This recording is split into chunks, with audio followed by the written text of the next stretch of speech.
Dikala brand lain rilis tablet di atas 2 jutaan, nah Xiaomi jual Redmi Pad SE di bawah harga 2 juta.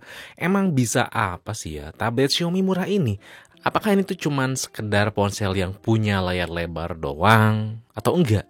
Dan apakah murahnya ini tuh maksain gitu? Karena pasti ada yang khawatir ya, ini tuh gak proper atau gak layak ya menjadi sebuah tablet karena harganya kemurahan. Oke, di sini Fadil langsung aja kita review si Redmi Pad SE.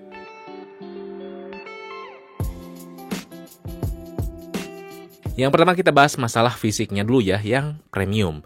Yes, walaupun tabletnya tuh di bawah harga 2 jutaan, harus diapresiasi ya, karena punya bodi aluminium.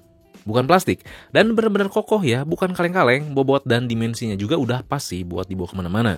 Apalagi ini punya hal yang gak dimiliki Xiaomi Pad 6, dan pasti bikin ngiri user tablet tersebut.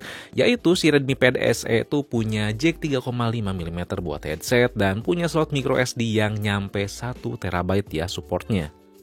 Dimana microSD di sebuah tablet tuh pasti lebih kepake ya dibandingkan microSD di sebuah ponsel. Namun yang harus kita terima si USB-C yang ada tuh nggak kayak di Xiaomi Pad 6. Di sini tuh kita nggak bisa koneksiin HDMI ya, tapi untungnya tetap bisa pakai OTG. Overall saya gak ada komplain ya masalah fisiknya ini, udah manis kecuali satu hal yaitu nggak hadir sensor sidik jari. Jadi kita cuma bisa ngandelin face unlock yang pembacaannya cukup standar di sini.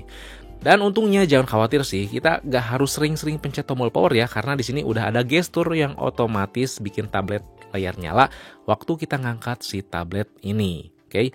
Lalu nomor 2 tuh layar 11 inci. Ini ukurannya tuh sama ya kayak Xiaomi Pad 6 dan emang juga ini tuh IPS bukan OLED. Tapi jangan samain kayak layar IPS di ponsel 1 jutaan. Karena di sini punya sRGB-nya tuh 100%, jadi mampu nampilin warna yang akurat. Dan kalau misalkan kalian tuh suka editing foto atau video yang kasual, ini udah bisa dipakai sih, karena kan tadi warna yang ditampilin tuh cukup oke. Selain itu warnanya juga udah 8 bit, jadi dapat dikatakan di harganya ini warna yang ditampilin tuh udah solid. Secara realnya pun saya suka dengan apa yang ditampilin ya. Resolusinya pasti Full HD ya, gak lebih, yang dimana udah sesuai harganya. Yang harus kita terima emang masalah sensitivitas layarnya, bisa dikatakan standar mau itu pemakaian biasa ataupun main games.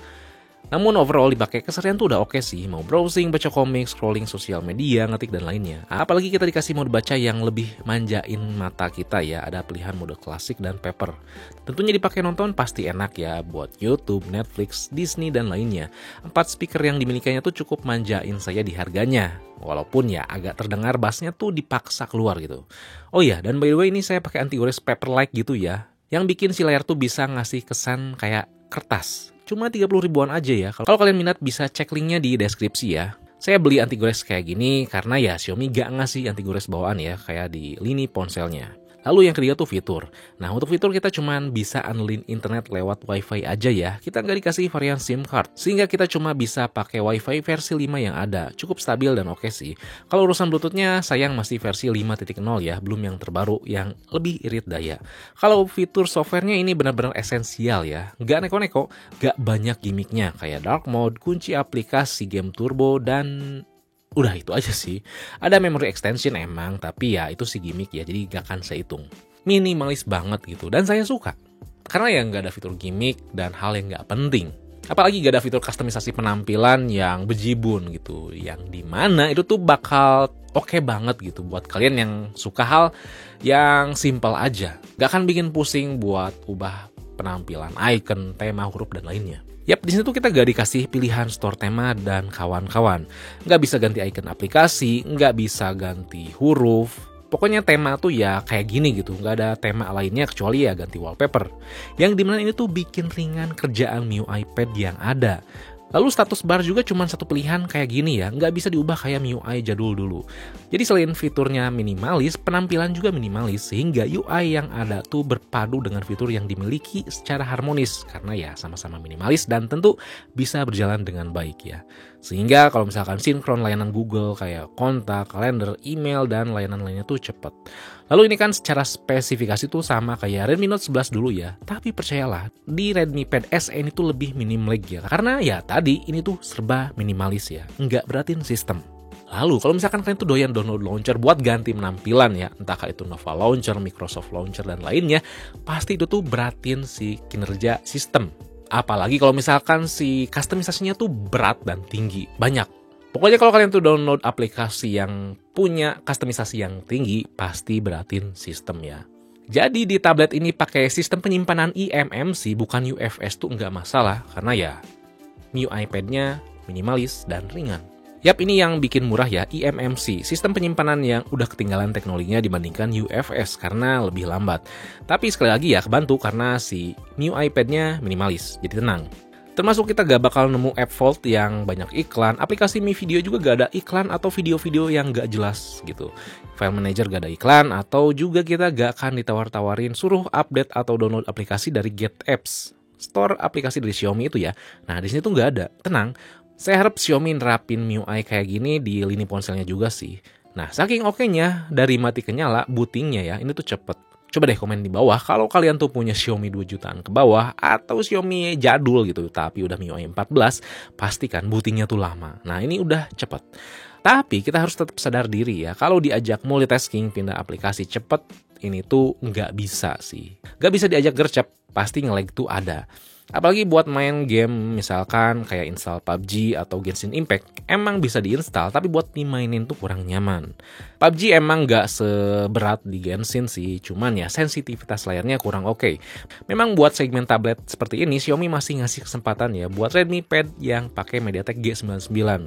Kalau kalian tuh gak punya budget buat beli Xiaomi Pad 6. Jadi Redmi Pad SE ini tuh gak cocok buat kalian yang pengen sebuah tablet gaming yang oke. Buat gaming yang ringan ini masih bisa. Oh ya, dan terakhir ya urusan performa, dengan Snapdragon 680 ini, si tablet gak mampu buat nampilin virtual background di Zoom meeting ya. Tapi seenggaknya ada conference tool yang bisa bantu kita ya nyerahin muka kalau lagi meeting di lingkungan yang gelap. Nah, terakhir masalah bukan sekedar layar digedein. Yap, menurut saya ini tuh bukan sebuah ponsel yang digedein doang layarnya sih. Karena dua hal krusial yang benar-benar bisa dinikmati selain MIUI pad yang minimalis tadi. Yaitu pertama urusan daya tahan baterainya. Memang benar-benar solid sih. Saya dari waktu pertama beli tuh baterainya udah kisaran 56%-an ya. Dan dipakai kasual selama 3 hari buat sesekali nonton, browsing, baca komik, main game yang gak berat bisa tahan loh. Jadi aman buat pemakaian ringan ke menengah. Hanya saja emang ngecasnya cukup PR sih, 2 jam lebih ya. Harus diluangin buat ngecas dengan casan 10 watt yang ada di kotak pembelian. Lalu yang kedua, multitaskingnya. Walaupun RAM-nya tuh 4 GB dan bisa dikatakan nggak bisa diajak gercep kalau kita pindah ke sana dan kemari ya dengan kecepatan jari yang cepat juga, tapi cukup impresif sih karena tablet ini bisa buka 3 aplikasi secara bersamaan, bisa split screen 2 aplikasi secara vertikal atau horizontal, dan ada satu bonus aplikasi floating Windows yang bisa pindah ke sana dan ke sini. Kalau pengen buka aplikasi pun gampang ya, kita tinggal swipe dari bawah ya, agak bagian kiri dan kanan. Kita bisa custom aplikasi apa aja yang muncul di bar bawah ini. Hal ini mungkin terdengar sepele, tapi ketika dicoba langsung cukup kerasa bedanya bahwa ini tuh bukan sekedar ponsel yang layarnya digedein doang.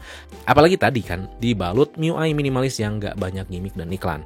Dan apalagi ingat nih, ini tuh Xiaomi. Terus pakai Snapdragon, jadi udah paket lengkap kalau pengen custom ROM, routing, dan oprekan gak resmi lainnya, sehingga bisa dijadiin media oprek Android selain ponsel yang selalu kita pakai sehari-hari. Jadi kalau misalkan terjadi boot loop atau ada masalah, tenang aja, karena kan masih ada ponsel, oke? So, apakah Xiaomi terlalu maksain ngadirin tablet murah Redmi Pad SE ini? Enggak sama sekali. Tablet murah ini enggak sekedar harga doang yang murah, tapi bisa tetap memberikan experience sebuah tablet dengan fitur esensial yang ada, yang dimana enggak menjadi sebuah ponsel yang digedein doang layarnya. Iya emang, tablet itu enggak bisa diajak gesit kayak Redmi Pad reguler atau Xiaomi Pad 6. Namun Redmi Pad SE ini memberikan pengalaman baterai yang solid, punya jack 3,5 mm, microSD sampai 1 TB, dan tentunya MIUI pad yang minimalis, sama kayak Xiaomi Pad 6. Cocok buat kalian yang gak butuh sebuah tablet yang punya performa gahar, yang lebih suka pakai sebuah tablet tuh kasual ya, kayak nonton, baca komik, nulis, atau kegiatan lainnya yang gak butuh pemakaian intens. Dan saya yakin ya masih banyak orang yang punya tablet tapi jarang pakai tabletnya gitu.